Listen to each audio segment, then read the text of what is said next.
Mukhang magiging masaya ang video natin ngayon. Pero masasabi kong hindi talaga. Sa video na ito, ipapakita ko kung paano ako nakabili ng bahay na nagkakahalaga ng 15 milyong dolyar sa foreclosure auction sa halagang 763,000 pero hindi ito kasing engrande ng akala ninyo. Maraming kailangang gawin, maraming proseso na kailangang pagdaanan at malaking halaga ng pera ang kailangang ilabas. Kasama na dito ang isang taong hoarder na ayaw umalis. Paulit-ulit na pagpunta sa korte at pakikipagkita sa mga deputy ng sheriff. Sa video na ito, ipapakita ko ang totoong nangyayari sa likod ng kamera na hindi kasing kinang ng nasa internet. Gusto kong ipakita sa inyo ang totoong nangyayari kapag bumibili ng bahay sa auction. Kahit ito ay tabing dagat o lupang simpleng, gaya ng ipinakita ko noon. Welcome back sa auction foreclosure series ko. Hindi ko pa rin napupuntahan ang bahay na binayaran ko ng halos 800,000 3 buwan na ang nakalipas. Grabe ito, nakakabaliw kung paano pumapabor ang sistema sa ibang tao. Ipapakita ko sa inyo ngayon kung paano ako makakapasok sa bahay na iyon. Iisa-isahin namin ang proseso ng pagbili ng bahay sa foreclosure auctions at mga detalye. Ako si Flying Wheels. Tara, pasukin natin ang bahay na ito.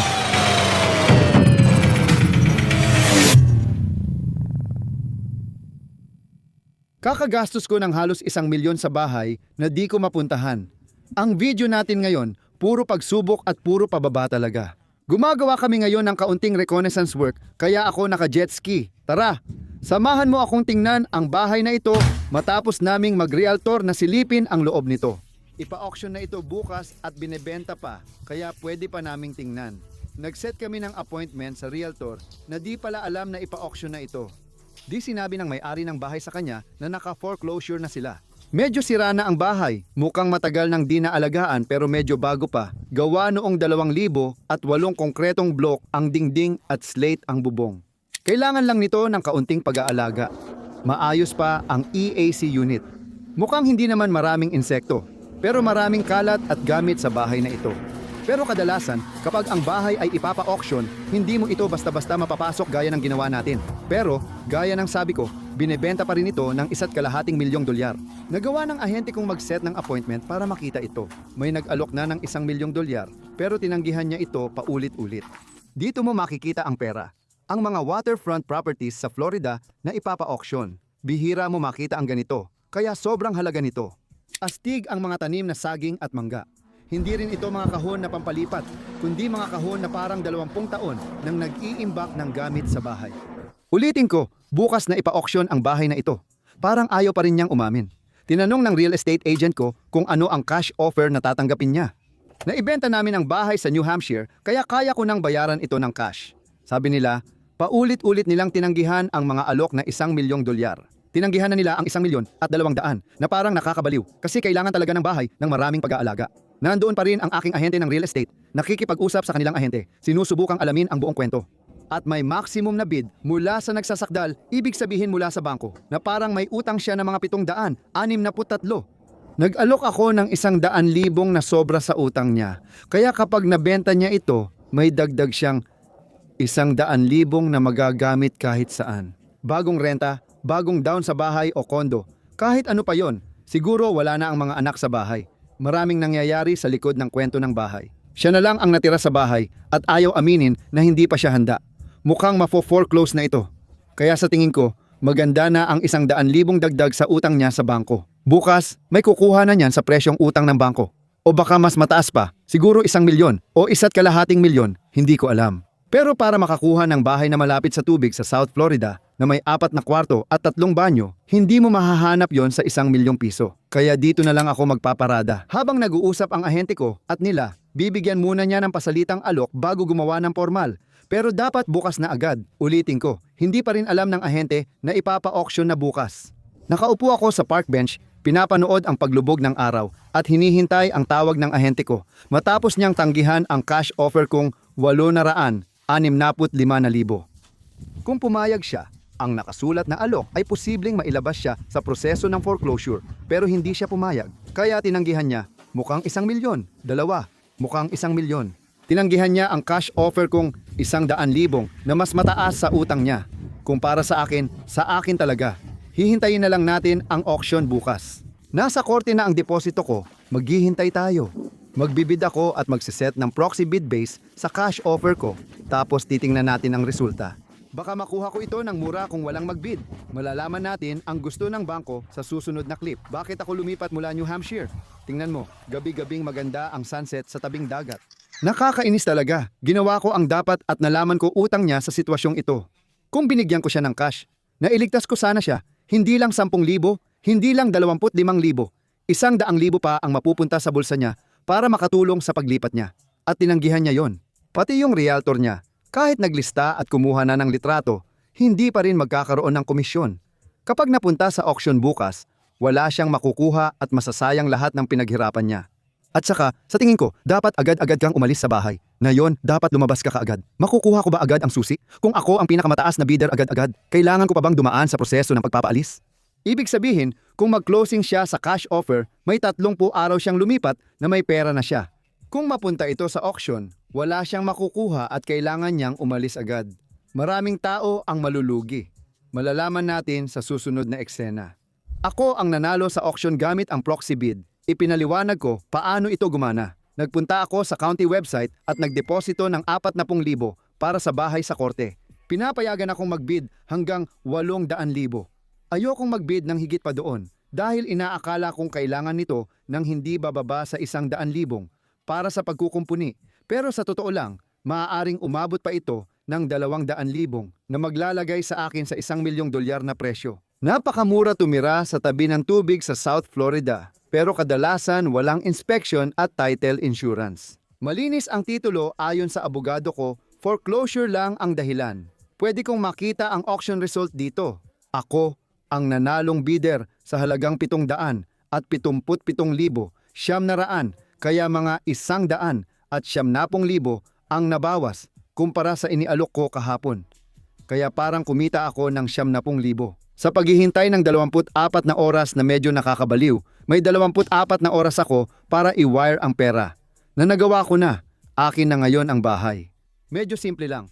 Madali lang gamitin ang mga website ng county at may iba pang mga website para bumili sa mga auction. Kailangan mo lang mag-ingat na alam mo kung ano ang binibili mo at siguraduhin na may real estate attorney kang titingin din para sa'yo. Hayaan mong ipaliwanag ko kung ano ang nangyayari. Sobrang grabe ng merkado ng pabahay sa Florida at biglang tumaas ang halaga ng mga bahay sa Florida noong panahon ng COVID dahil sa kanilang konserbatibong paraan. Harapin natin, mas maraming pinayagan ang Florida. Hinayaan nilang gawin ng tao ang gusto nila. Marami ang naipit sa bahay at gustong maglakbay, lumabas, at mag-enjoy sa araw. Maraming tao ang lumipat sa Florida, kaya biglang tumaas ang halaga ng mga bahay at nagkagulo ang mga bahay. Talagang nabaliw ang merkado ng pabahay.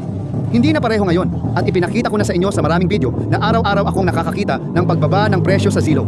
Para sa mga taong ayaw aminin na hindi na ganoon ang halaga ng bahay nila kumpara noong 2 o 3 taon na ang nakalipas. Dito sa neighborhood na ito, may bahay na nagkakahalaga ng $1.2 milyong pero naibenta ito sa auction ng mas mababa sa presyong iyon. Nag-alok ako ng cash para sa bahay pero tinanggihan.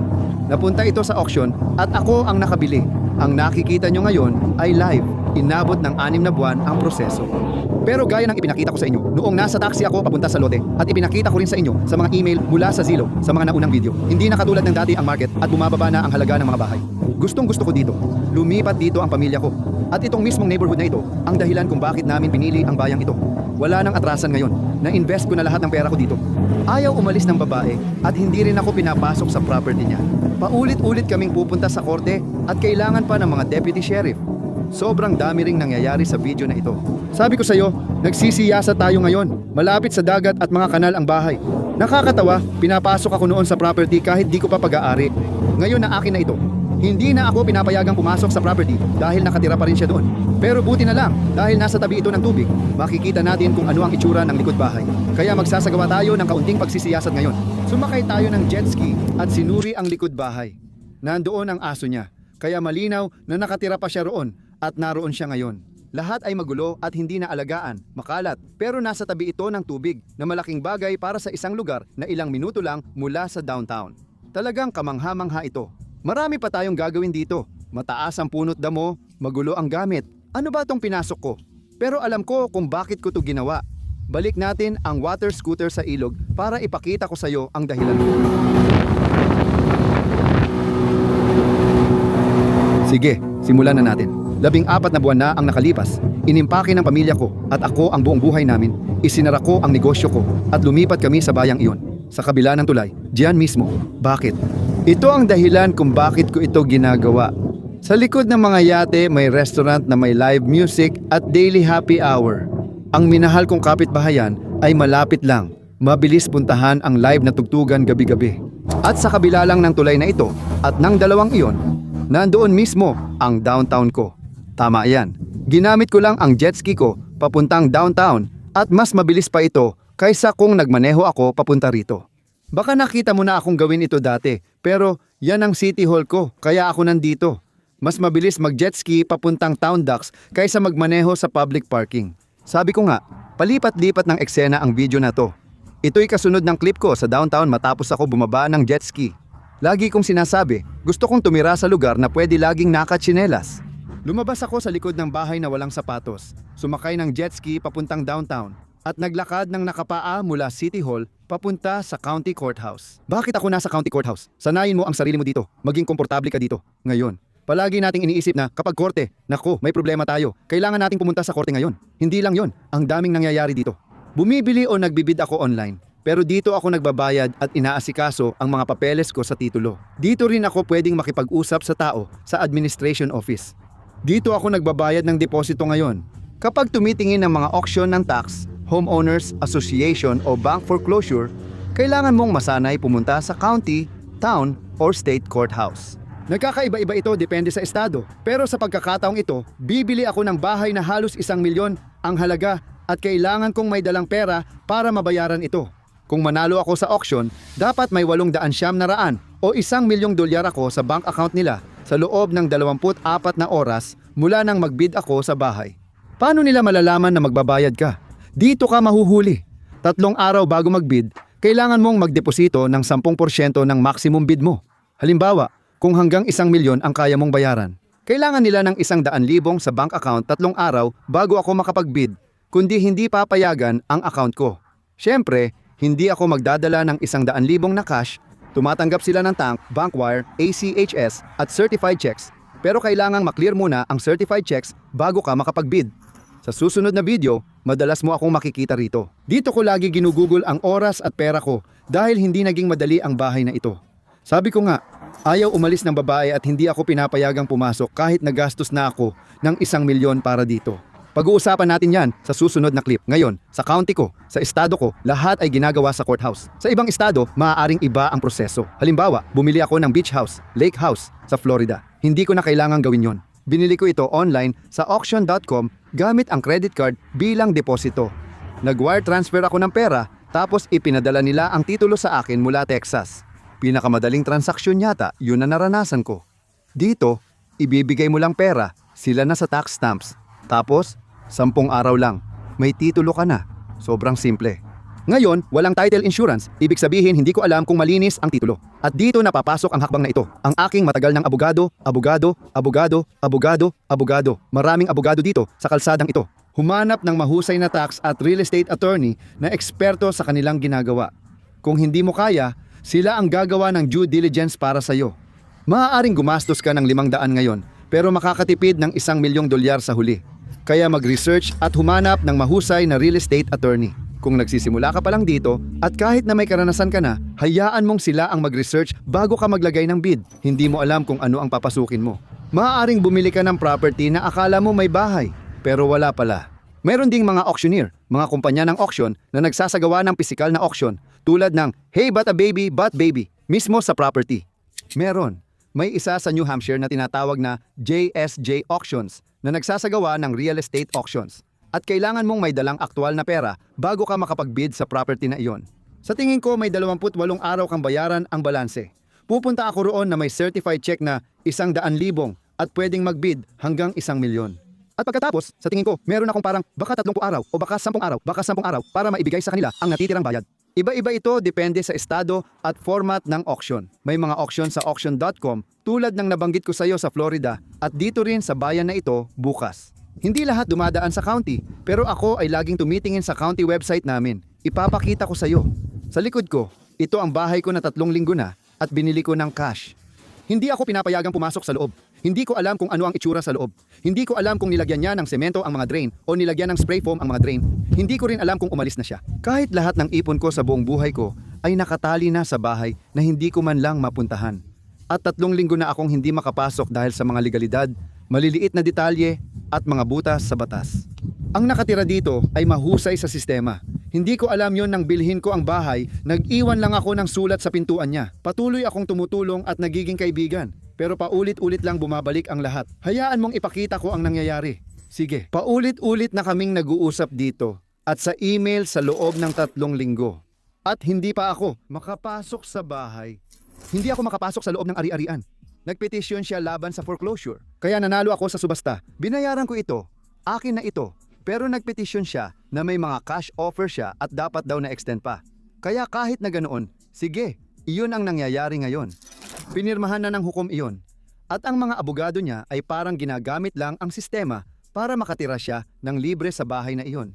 Sa aking Diamond Eye. Kumikita ako ng interes sa lahat ng libu-libong pera ko buwan-buwan ay naiipit na lang sa bahay na di ko mapuntahan. At bukas, may pagdinig ang bangko kasama siya at ang hukom. At pwedeng magdesisyon ang hukom kung kakansilahin ba niya ang foreclosure auction o itutuloy ito. Sabi ng abogado ng bangko, yung kausap ko, tapos na raw ang desisyon. Paraan lang daw ito nila at ng abogado niya para patagalin pa. At ayon sa alam ko, 4 na taon na raw itong nangyayari. 4 na taon na niyang ginagamit ang sistema para makatira ng libre habang naka-foreclose ang bahay niya. Naabutan ko siyang marunong gumamit ng sistema para sa sarili niya. Ako ang matagal na masasaktan, kaya di ko alam hanggang kailan ito. Nabayaran ko na at bahay ko na ito pero hindi pa rin binibigay ng hukom ang titulo hanggat hindi tapos ang pagdinig bukas. Nakakainis. Ako si Craig. Hi, Craig. Hindi ko nasagot ang tawag mula kay... Sa numerong ito kanina lang. Oo. Maraming salamat sa pagtawag pabalik. Talagang pinahahalagahan ko ito. Walang problema. Kamakailan lang akong bumili sa isang foreclosure auction. Kabisado ko ang kaso. Sige. So nabayaran ko na siya. Nabili ko na. Siyempre, wala pa sa akin ang titulo. At sa tingin ko may apela o may motion for appeal pa. Gusto ko lang malaman kung may dapat akong ikabahala o may impormasyon o rekomendasyon ka para sa akin. So ito ay ang isinampa nila ay pagtutol sa bentahan at ang pagtutol na yon sa bentahan ay kasalukuyang hawak pa. I-schedule pa lang ito sa 3. Ngayong Huwebes. Sa tingin ko, oo, 1:30. Kaya sa oras na yon maglalabas kami ng pagtutol dito. Walang naging tama dito. Sa madaling salita, ang nangutang ay lumalaban sa foreclosure simula 2019 at 2020 at nagsampa ng mosyon para kansilahin ang bentahan. Tinanggihan ng korte ang mosyon nila na kansilahin ang bentahan kaya nagpatuloy ito. Kaya kung ipagpalagay na Huwebes, hindi pinakinggan ang pagtutol. Ang utos ay mag-utos sa clerk na ipagpatuloy at agad maglabas ng certificate of title. Dapat nilang ipagpatuloy ang pag-issue at paglilipat ng titulo sa iyo sana sa loob ng 1 linggo. Salamat. Ngayon may idea na tayo sa nangyayari sa bahay na iyon. 5 taon na pala itong ganito. Kaya hindi ko na dapat konsensyahin ang sarili ko kahit na nakaramdam ako ng awa. Hindi na ito nakakagulat. Ngayon ay nasa korte ako dahil ang dating may-ari ng bahay ay nag-object sa closure. Sana matulungan ko ang bangko. Nabayaran ko na ito ng buo 3 linggo na ang nakalipas. Wala na sa account ko ang pera. Dapat nakuha ko na ang titulo 11 araw matapos ang pagsasara. Pero dahil sa objection, hindi pa. Kapag may desisyon na, doon ko pa lang makukuha ang mga papeles. Magpa-file na kami kaya nandito kami sa korte. Pupunta ako sa opisina para isumite lahat ng kailangan para mapaalis siya. Swertehin niyo ako, malaki ang halaga nito. Daan-daang libong piso ang nakataya. Depende lahat sa desisyon nila kaya iniwan ko agad ang ginagawa ko para makapunta rito. Kinansela pala ang hearing at dahil wala naman ako sa listahan, hindi ako nasabihan. Nagpadala sila ng bagong abiso para kanselahin pero pumunta pa rin ako ngayon. Kinansela ng nasasakdal bilang tagapagtanggol ang pagdinig sa pagtutol sa bentahan at mosyon na pawalang bisa ang foreclosure sale na ginanap noong Enero 30 at dapat sana ngayong araw sa harap ng hukom. Wala namang dahilan. Parang dinadahilan lang para maantala ang pagkuha ko ng titulo. Hindi ko makukuha ang titulo ngayon dahil nakafile pa rin ang pagtutol. At hanggat walang desisyon, hindi ko makukuha ang titulo. Kaya ito, sa totoo lang, parang paraan lang niya para maantala ang lahat. Ang tawag dito ay abogado. Ako ang bagong may-ari. Binili ko ang ari-arian at binayaran ko ito sa isang foreclosure auction noong Enero 30. Sige. Sige, kukunin ko muna ang impormasyon sa kaso at gusto mong makausap ang abogado. Oo, pumunta ako sa pagdinig ngayon, pero mukhang nakansela ito. Oo, totoo yun. Nakansela ito kahapon ng hapon, kaya malamang hindi pa namin naipadala sa koreo. Pahingi lang po ng isang sandali. Ire-reset po ito, tingnan ko dito sa Marso 3, pero sandali lang po, titingnan ko kung available ang abogado para sa akin. Hindi ako sigurado kung magagawa namin ito ngayon. May abogado ba kayong kumakatawan sa inyo? Ayokong kailanganin pa.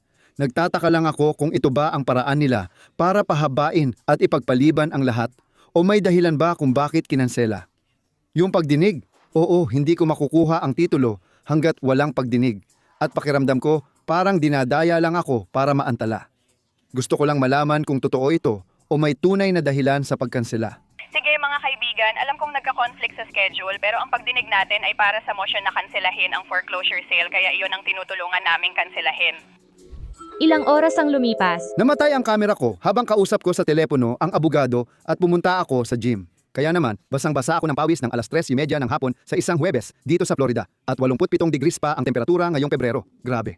Sabi ng abogado, iisa lang daw ang paraan para humaba ang pagdinig, eksakto sa iniisip ko. Parehong partido ang pumili ng telephonic hearing, kaya pwede silang sumali sa telepono. Dapat ipaalam sa korte sa loob ng 3 araw. Hindi nag-file ang akusado, residente, at abogado niya para sa telephonic hearing, kaya kinansela ito kahapon. Sinadya ba iyon? Sabi ng abogado ko, ginawa iyon para pahabain at itinakda sa 3 ng susunod na buwan, 3 linggo mula ngayon. Nalaman ng abogado ko na hindi pala petsa ng foreclosure ang 3, kaya mauurong ulit dahil walang foreclosure hearing sa araw na iyon. Kaya inurong ng abogado ko sa susunod na available na foreclosure hearing. Nasa 10 naman, kaya halos 1 buwan pa mula ngayon. Kaya makakatira pa roon ang taong iyon ng 1 pang buwan. Nilalaro nila ang sistema at 5 taon na raw niya itong ginagawa. May bago na siyang abogado ngayon, baka natanggal siya ng dati niyang abogado o siya ang nagtanggal. Kumuha siya ng bagong tusong abogado para patagalin lagi ang proseso. Samantala, nakaipit ang 800,000 ko sa escrow na walang interes ng 1 buwan. Yung 800,000, mga 4,000 kada buwan ang interes. Kaya malulugi ako ng 4,000 sa nawalang interes. Kaya hindi na ako naaawa sa babaeng yun. Dati, sinusubukan kong maging maayos at gawin ang tama at tulungan ang isang babaeng malas sa buhay. 5 taon na niyang ginagawa ang larong to at hanggang ngayon, tuloy pa rin. Nalulugi na ako kaya hindi ko na masyadong iniintindi.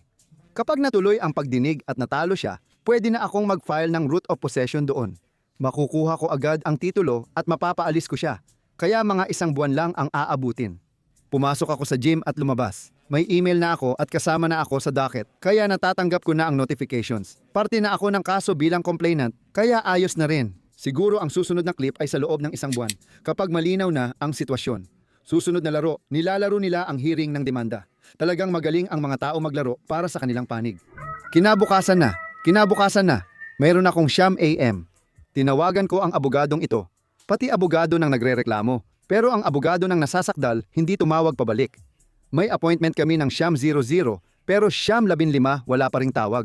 Kakatapos ko lang mag-gym, nagmadali pa ako kanina at lumipat ng gym pero hindi pa rin nila ako tinawagan. Ang saya. 1 buwan ang lumipas. Madalas na lang ang sale at naiintindihan ko namang 2,000 at 19 pa ito. Hoy, kung ito ay mula. Hindi ko iniisip na hindi mo ginawa. May nahanap ka ba? Gets ko, pero wala namang kakayahan si Important maghanap at kumuha ng local board of equity para paalisin. Pero hindi ba kailangan mo? Pero ulit, trabaho ko ay bumalik sa bahagi ng batas at maging tiyak. Kaya ang batas, sa pagkakaalam ko at alam ko kung ano ang binabanggit. Tungkol ito sa mamimili, ang limited liability company ang bumili ng ari-arian. Ginamit namin ang perang nakuha sa pagbenta ng bahay sa New Hampshire para bilhin ang bahay na ito para sa amin ng asawa ko at 2 anak. Tama, di ba? Kaya lagi talagang naintindihan ng abogado ang mga tao tungkol dito. Oo, naiintindihan ko. Para makapagsalita sa korte, hindi mo kailangan makipag-usap sa isang abogado. Sige, pero kinikilala kong nandito ka. Salamat. Sige, pero hindi ko maaaring gamitin yon para maapektuhan ang aking desisyon sa usaping ito. Kaya, sa kasamaang palad, hindi natugunan ang pamantayan sa kasong ito para ang korte ay magkaroon ng posisyon na pawalang bisa ang bentahan. Walang naipakitang ebidensya na tumutugon sa mga kinakailangan ng batas. Ipapaliwanag ko kung bakit ako kumuha ng bahay. Pakiramdam ko kasi may kukuha rin, kaya mas mabuti na ako na lang kaysa iba. Matagal na siyang binigyan ng oras para ibenta ang bahay at kunin ang pera. Totoo ang pagtanggi. Kinausap ko siya at gusto ko lang tumulong, kaya maaasahan mo ako sa abot ng makakaya ko. Ang kabaitan ko, ang kahinaan ko. Sana naging masama o bastos na lang ako. Sinabi ko sa kanila na pinayuhan ako ng abogado na magsampa ng small claims para sa nawalang interes mula nang bilhin namin ang bahay na umaabot ng 8,000 sa loob ng 1.5 buwan. Wala siya noon, kaya sabi ko, kung padadaliin natin ito, tutulungan kita. Iuurong ko ang kaso, pero nakabinbin pa rin iyon. Parang auction ang sitwasyon na alam niyang posibleng mangyari. Ayokong umabot doon. Kaya kailangan naming ayusin kung paano siya mailalabas, ayon sa clerk ng korte. Makukuha ko na ang titulo ko sa 2 araw, tapos may 2 araw para ma-insure, makuha ang writ of possession at maisaayos lahat.